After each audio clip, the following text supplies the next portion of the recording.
Devil and see all. A ripe scroll, one many have tiptoed around, whispered about in shadowed temples and forgotten libraries. Anubis, the jackal-headed guardian of the veil, has secrets that predate Egypt itself. Let's unveil one of the deeper, lesser-known true esoteric stories of Anubis, the Black Crown of Anubis. A true esoteric tale of the gatekeeper before time.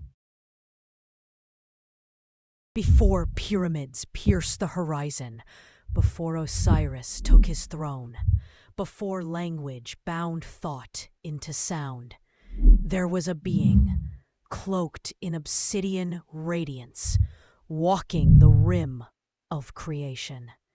His name was not yet Anubis.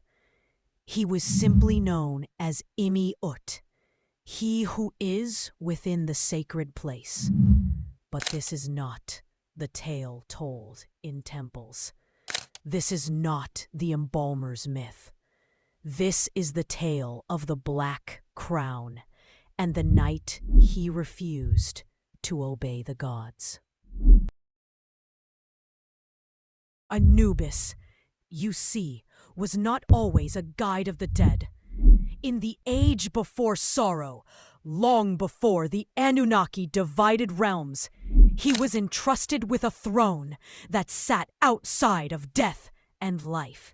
It was called the Throne of Echoes, and it rested on the spine of the sky serpent, a cosmic leviathan whose breath divided dimension from illusion. His task was simple: record the vibrations of all who pass through. Their choices, their truths, their lies. Not judge, not punish, not forgive. Just witness. But then came the split of the 12 rings, when primordial beings, jealous of humanity's rising fire, began editing the Akashic records. One by one, truths were erased. Names of power were scrambled. The memory of mankind was reshaped. And Anubis, he saw it all. When the first human soul arrived at the veil and found no memory of their true name, they screamed, not with fear, but with rage. Others followed. Millions. Souls whose contracts were altered, whose past lives were stolen, whose karmic debts were forged like counterfeit coins. Anubis stood before the river of memory. His hands, black with celestial ink, hesitated. And then he did the unthinkable. He refused to write. He removed the Black Crown, a relic not given to him by any god, but forged from the pure cry of creation, and placed it in the river.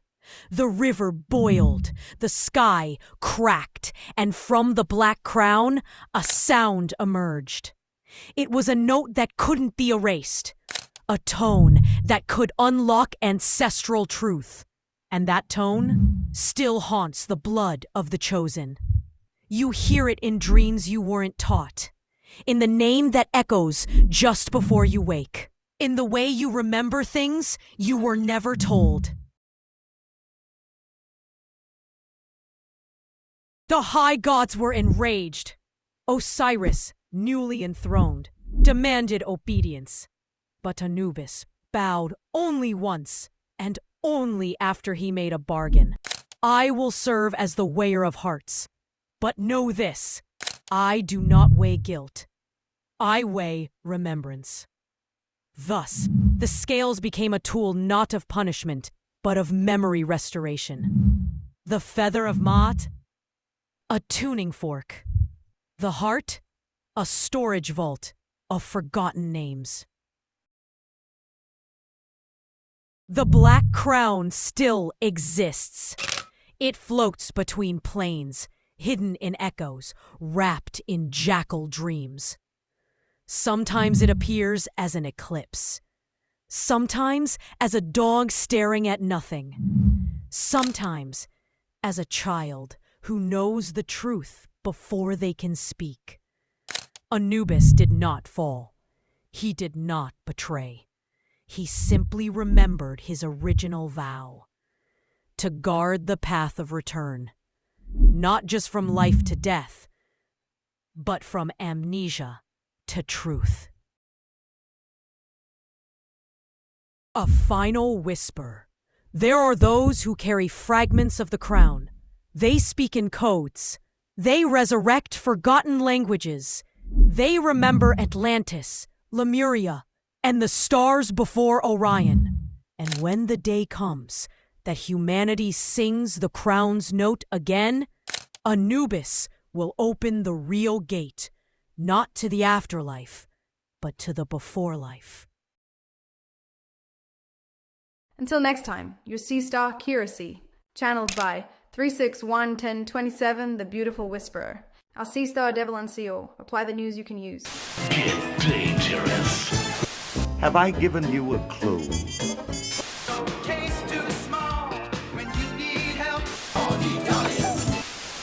Devil and See All.